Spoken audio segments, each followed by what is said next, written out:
You're watching KTVA 11 News special coverage of the Alaska State Troopers Memorial Service for Sergeant Scott Johnson and Trooper Gabriel Rich. The ceremony begins with the Alaska State Trooper Color Guard posting the colors.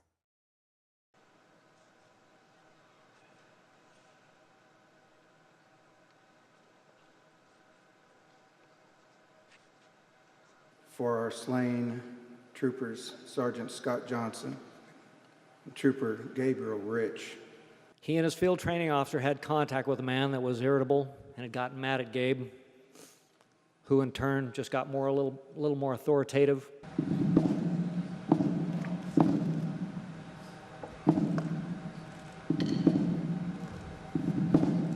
A moving ceremony for the 2 Alaska State Troopers killed in the line of duty in Tanana last week. From everyone here at KTVA, I would like to wish the families our warmest condolences for Sergeant Scott Johnson and Trooper Gabe Rich. Have a good night.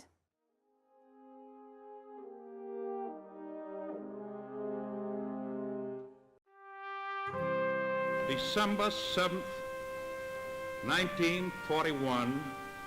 It was the start of the greatest of world wars, and while thousands died on the battlefield, many more, including heroes who now call Alaska their home, survived.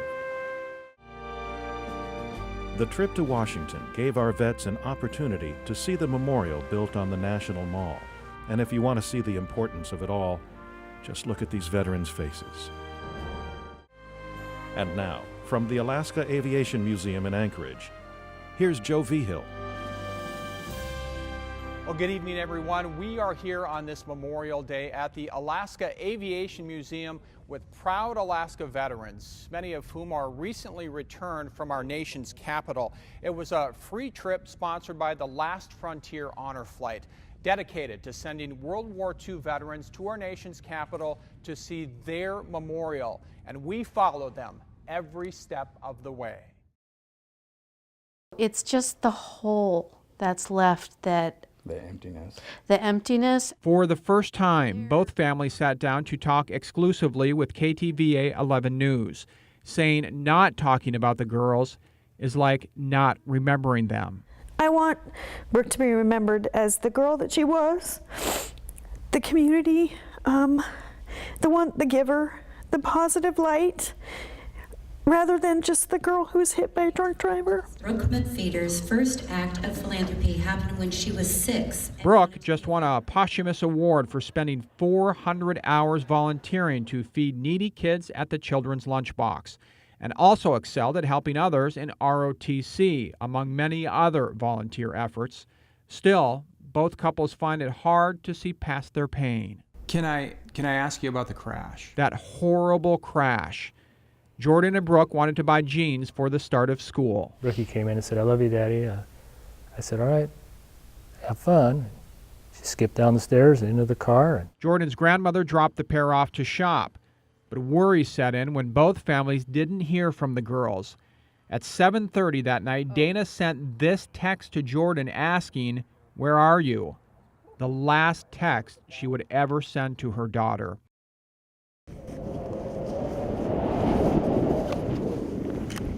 Just enjoying the outdoors and the night sky, and something we can only really see up here in the north. I was really surprised. When I first got here, there was just a green band when I first got here, and then after 5 minutes, it just took over the whole sky. High school. It's that time in life when self-confidence can be elusive, when personal limitations are magnified and strengths remain hidden. Thanks to ASAA and the support of more than 35 generous sponsors, Paul Tandy and Aubrey Lucas are just 2 of more than 30,000 Alaska youth who find courage, develop strength, learn teamwork, and share their talent and inspiration with all of us. ASAA. Play for keeps. Win for life. May I present to you the University of Alaska Anchorage Class of 2014.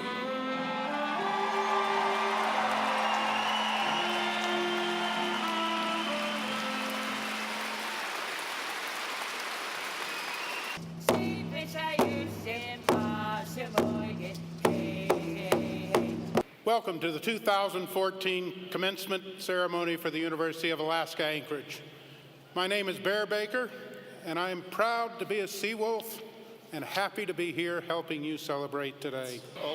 Brittany M. Acapinti, Bachelor of Arts, English. Now, in recognition of your new status, please move your tassels from the right side of your cap to the left. Congratulations, graduates.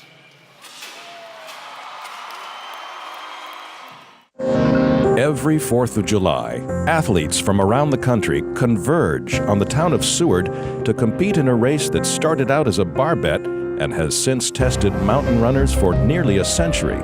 At 3,000 feet and 3.1 miles, this is no walk in the park.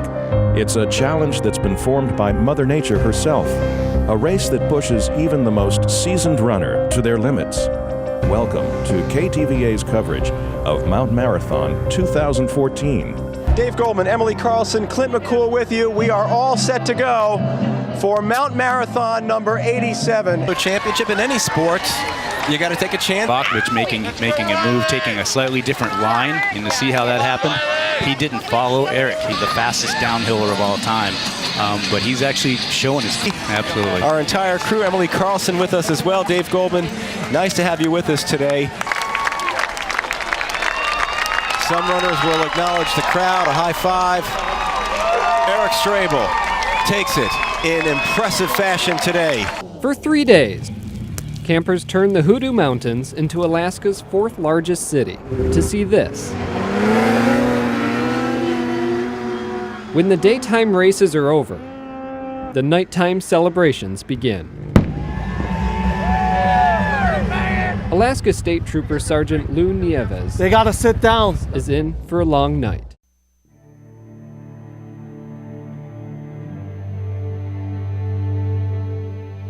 Iditarod, the last great race. A race like no other. A trek that spans more than 1,000 miles of Alaska's most rugged terrain. Mushers and their dogs teaming together against climate and condition. Strength, strategy, and stamina determine who will succeed. Welcome to this special HD coverage of the ceremonial start from downtown Anchorage on KTVA CBS 11, the official station of Iditarod 42. So 26 years old, he's right in the prime. He'll be able to run around a lot of those issues out there, and if he gets knocked off to sleep. Rugged beauty, majestic vistas, harsh lessons, unforgiving terrain, persevering spirit, and always engaged, surrounded, and supported by our community. Welcome to KTVA's live coverage of the finish of Iditarod 42. Let's make a little more noise for Dallas Seavey. He's up off the ice. Tonight, wearing bib number 14, is making Iditarod history. Ladies and gentlemen, your Iditarod champion, Dallas Seavey. How bizarre and what a turnaround it's been in these hours, huh? Well, these hours, and I think it just brings home the point that I've been saying this whole way. Just race your dog team, forget the competition. It starts with more than 2,000 athletes, coaches, and representatives. Together, they share culture, build partnerships, and promote competition through sport. They travel from all across the circumpolar north to celebrate the experiences these games bring, affecting not only the athletes, but participants and spectators alike for life. Welcome to KTVA's live coverage of the opening ceremony for the 2014 Arctic Winter Games from Fairbanks, Alaska. And good evening, everyone, from the 2014 Arctic Winter Games live in Fairbanks. I'm Joe Vigil. And I'm Alexis Fernandez. Thank you for joining us for live coverage of the 2014 Arctic Winter Games on KTVA and GCI Channel 1. Our first group of participants, Team Greenland. Senator Lisa Murkowski now about to speak here at the 2014 Arctic Winter Games. I'm proud to welcome you to Fairbanks, our Golden Heart City. And good evening, everybody, from Fairbanks, Alaska. Proudly welcoming you inside the Carlson Center and our coverage here of the 2014 Arctic Winter Games here on GCI Channel 1. I'm Dave Goldman along with our entire crew. Happy to have you with us for what we expect to be a terrific week of coverage, welcoming in these terrific athletes who have traveled from far and wide. We're happy to have you with us. Good evening, and thank you for joining us for the 2014 Arctic Winter Games closing ceremony here in the Golden Heart City of Fairbanks, where it has been an incredibly busy week for more than 2,000 athletes competing in 20 sports. Very, very busy week. It is now time to say goodbye to our Arctic Winter Games family members.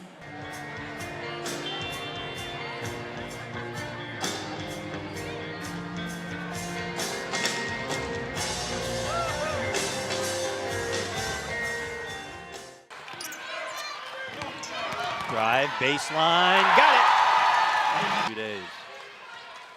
Tuxik still in a 2-1-2 zone. Yeah, bad pass. Lobbed it down low, and Pitka picks it off. Tie this game, this would be a huge three-point play for Shishmarev. Good. True, I think the relaxed part is working as redundant.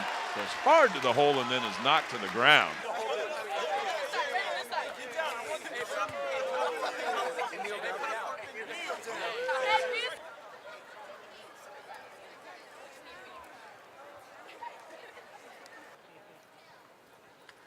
From Anchorage Christian School, number 12.